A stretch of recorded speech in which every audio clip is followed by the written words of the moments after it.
জন্মিলে মরিতে হবে, অমর কে কোথা রবে। মাইকেল মধুসূদন দত্তের এই কথাটি আমাদের জীবনের একটি অপ্রিয় সত্য। কারণ মৃত্যুর থেকে চরম বাস্তব আর কিছুই নেই।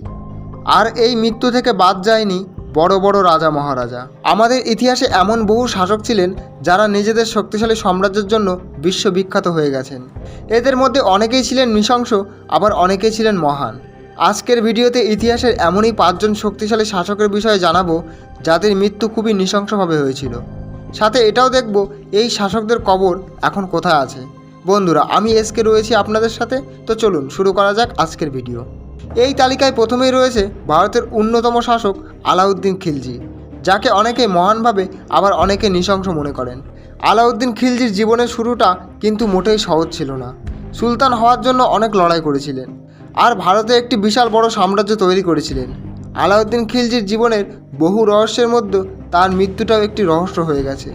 তার মৃত্যুর কয়েক ঘন্টা আগেই কেউ বুঝতেই পারেনি যে তিনি আজই মারা যাবেন, কারণ তিনি কোনো রোগের শিকার হননি বা কোনো যুদ্ধেও যাননি। এবার প্রশ্ন হলো, তাহলে আলাউদ্দিন খিলজি কিভাবে মারা গিয়েছিলেন? ওই সময় একজন বিখ্যাত লেখক ছিলেন জিয়াউদ্দিন বারানি। তিনি বলেন, আলাউদ্দিনের মৃত্যুর জন্য তার সবথেকে প্রিয় উজির মালিক কাফুর দায়ী ছিল, যে দিল্লির গদিতে বসার জন্য 1316 সালে 4 জানুয়ারি ঘুমের মধ্যেই আলাউদ্দিনকে হত্যা করেন। এই সময়ে আলাউদ্দিনের বয়স ছিল মাত্র 49 বছর। আর আলাউদ্দিনের কবর বর্তমানে দিল্লির কুতুব মিনার কমপ্লেক্সে রাখা আছে। এই তালিকায় দ্বিতীয় নম্বরে রয়েছে চেঙ্গিস খান। বলা হয় ইতিহাসে সবথেকে ক্রূর এবং নৃশংস যতজন শাসক আছে তাদের মধ্যে চেঙ্গিস খান ছিল অন্যতম। 4 কোটি মানুষের হত্যাকারী, হাজার হাজার মহিলার ধর্ষণকারী। এই চেঙ্গিস খানের মৃত্যু আজও একটি রহস্য রয়ে গেছে। চেঙ্গিস খান 1227 সালে 25শে আগস্ট 65 বছর বয়সে মারা যান। কিন্তু তিনি কিভাবে মারা গিয়েছিলেন এই নিয়ে সঠিক তথ্য ইতিহাসে আজও পাওয়া যায় না। কারণ চেঙ্গিস খান নিজেই চাননি যে তার মৃত্যু নিয়ে মানুষ বেশি চর্চা করুক। কেউ মনে করে চেঙ্গিস খানের মৃত্যু একটি অজ্ঞাত রোগের কারণে হয়েছে, আবার কেউ মনে করে চেঙ্গিস খানের মৃত্যু যুদ্ধের আহত হওয়ার কারণে হয়েছিল। মৃত্যুর পাশাপাশি চেঙ্গিস খানের কবরও একটি রহস্য রয়ে গেছে, কারণ আজ পর্যন্ত এটা জানা যায়নি যে চেঙ্গিস খানের কবর কোথায় রয়েছে। অনেক ইতিহাসবিদ মনে করেন চেঙ্গিস খানকে কখনো কবরই দেওয়া হয়নি, বরং তার মৃত্যু শরীরের উপরে হাজার হাজার ঘোড়া দৌড় করানো হয়েছিল যাতে তার শরীরের অবশিষ্ট না থাকে। এটা চেঙ্গিস খানের নিজেরই ইচ্ছা ছিল। তিনি মৃত্যুর আগে নিজের উত্তরাধিকারীদের এই আদেশ দিয়ে যান যে তার মৃত্যুর পর তার কবর বা তার মৃতদেহ সন্ধান কেউ যেন না পায়। আর হয়েছিল ঠিক তাই। এই তালিকায় তৃতীয় নম্বরে রয়েছে তৈমুরলন। ইতিহাসের আরেকজন শক্তিশালী শাসক ছিলেন তৈমুরলন, যিনি ভারতের দিল্লি জয় করেছিলেন। জীবনের শেষ মুহূর্তে এসে তিনি ঠিক করেছিলেন চীন দখল করবেন। এই কারণে তিনি তার বিশাল সৈন্যবাহিনী নিয়ে চীনের দিকে অগ্রসর হয়েছিলেন। আর সেই সময় তার কাছে যে শক্তিশালী সেনাবাহিনী ছিল তাতে তিনি যুদ্ধে জিতেও যেতেন। কিন্তু চীনের ঠান্ডা তৈমুরলংয়ের জন্য অভিশাপ হয়ে দাঁড়ায়। ঠান্ডার কারণে শারীরিক অসুস্থতায় ভোগেন তৈমুরলং, আর খুব কষ্ট পেয়ে তিলে তিলে তিনি মারা যান। বলা হয় 18 ফেব্রুয়ারি 1405 সালে তৈমুরলং মারা যান। তার মৃত্যুর পর তার মৃতদেহ উজবেকিস্তানের সামারকান্দে কবর দেওয়া হয়েছিল।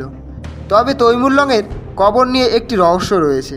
এই কবরের উপরে থাকা একটি পাথরের উপর লেখা আছে, এই কবর যে খুলবে তার জীবনে আমি অভিশাপ হয়ে আসব। আপনারা জানলে অবাক হবেন যে ইতিহাসের বেশ কয়েকজন শাসক তৈমুরলংয়ের কবর খোঁড়ার চেষ্টা করেছিল, আর ফলও তারা ভোগ করে। 1941 সালে রাশিয়ার প্রেসিডেন্ট স্টার্লিং তৈমুরলংয়ের কবর খোঁড়ার নির্দেশ দিয়েছিলেন। তিনি এই সব অন্ধবিশ্বাসকে মানতেন না। রাশিয়ার আর্কিওলজিস্টরা 19 জুন 1941 সালে তৈমুরলংয়ের কবর খোলেন। আর এর 3 দিনের মধ্যেই হিটলার হঠাৎই রাশিয়ার উপর আক্রমণ করে দেয়। আর এই যুদ্ধে প্রায় 30 লক্ষ সৈন্য প্রাণ হারায়। শেষ পর্যন্ত রাজনীতির চাপে স্টার্লিন আবার তৈমুরলংয়ের কবর বন্ধ করে দেন। আর এই কবর বন্ধ করার কয়েক সপ্তাহের মধ্যে জার্মানির সৈন্যরা রাশিয়া থেকে পিছু হাঁটতে শুরু করে। এই তালিকায় 4 নম্বরে রয়েছে একতাক গুলগাজি। ইতিহাসে যে কয়েকজন মুসলিম শাসক এসেছিলেন তাদের মধ্যে একতাক গুলগাজি ছিল অন্যতম।